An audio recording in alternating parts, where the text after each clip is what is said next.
পড়ো। এখানে বলেছে যে 3 এর 5 ও 4 এর 7 এর মধ্যে কোনটি ছোট এবং কোনটি বড়।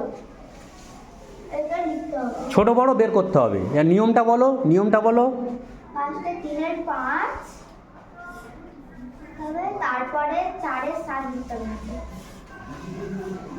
মানে বলতে যাচ্ছে 3-এর 5 লিখবে, তারপরে 4-এর 7 অঙ্ক দুটো লিখবে। এবারে ওইটাকে একই ভগ্নাংশ করার চেষ্টা করবে আর কি। দিয়ে তারপর এরকম আবার এরকম সমান চিহ্ন দিতে হবে।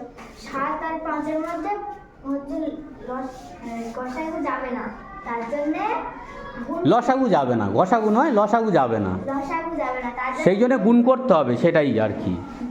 গুণ করতে হবে। 7 5 35,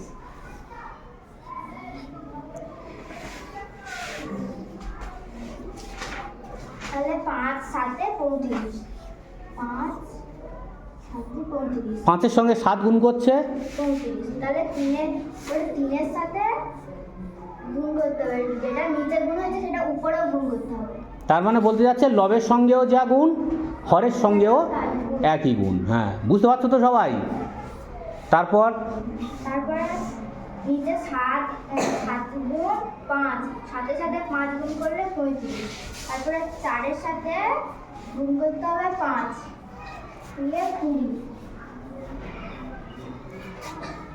এখানে 5 গুণ হলো, লবের সঙ্গে 5, হরের সঙ্গে 5, 5 7 35, 4 5 20।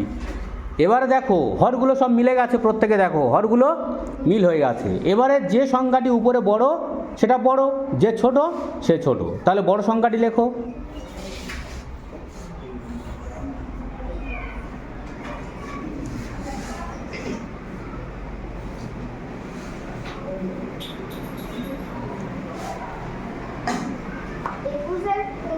বড়, তার জন্য 21-এর 35-এর দিকে নাও, তারপরে 15 দাম দিতে